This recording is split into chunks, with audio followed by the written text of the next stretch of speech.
राधे राधे दोस्तों, मैं कमला मौर्य अपने यूट्यूब चैनल पे आप सबका स्वागत करती हूँ। आज एक लेके आई हूँ कहरा हुआ नाच गीत। कैसा लगा आप लोग कमेंट के माध्यम से ज़रूर बताना, और गीत अच्छा लगे आप लोग सब्सक्राइब ज़रूर करें।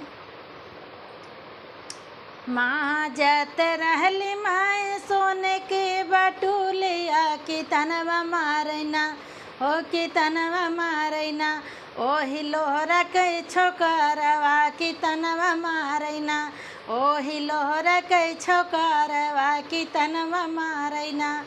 माचिया ही बैठल सासु बड़ाई तिन बताई न दे तू ना, हे बताई न दे तू ना, ओही लोहरा घर हम जम बताई न दे तू ना, ओही लोहरा घर जा भई बताई न दे तू ना। लोहरा घर जाबू बहु लोहाइन कहबू ओही राजा घर हो कि राजा घर ना, बहुर जाऊ तू ही जबई राजा घर ना, तू रानी कहबू हो कि राजा घर ना, तू रानी कहबू हो कि राजा घर ना।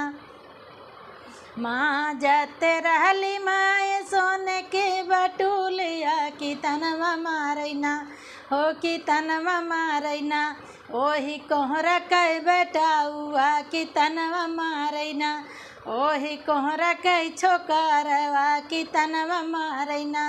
माचिया ही बैठी जेठनी बढ़ाई तिन बताई हो दे तू ना, हे बताई हो दे तू ना, ओही कोहरा के घर नवा बताई न दे तू ना, ओही कोहरा घर जा बताई न दे तू ना।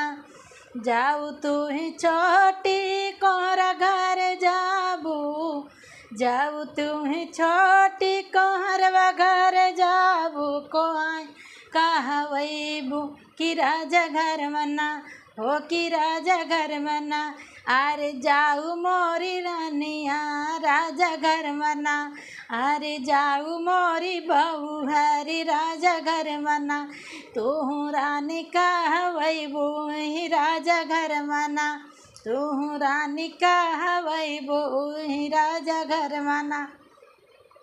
माँ जत रहली माए सोने के बटुलिया की तनवा मारैना हो कि तनवा मारैना, ओही धोबिया के छोकरवा की तनवा मारैना, ओही धोबिया के बेटाउआ की तनवा मारैना।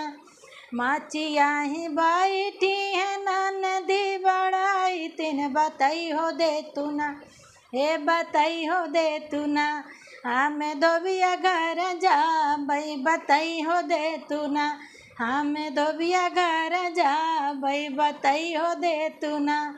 जाऊ मोरी भाभी धोबिया घर जाबू धोबिनिया कहबू, जाऊ मोरी भाभी धोबिया घर जाबू धोबिनिया कहबू हो कि राजा घर मना हो कि राजा घर मना, तू जाऊ मोरी भाभी राजा घर मना, तू जाऊ मोरी भाभी की राजा घर मना, तू रानी कहबू हो कि राजा घर मना, तू रानी कहबू हो कि राजा घर मना।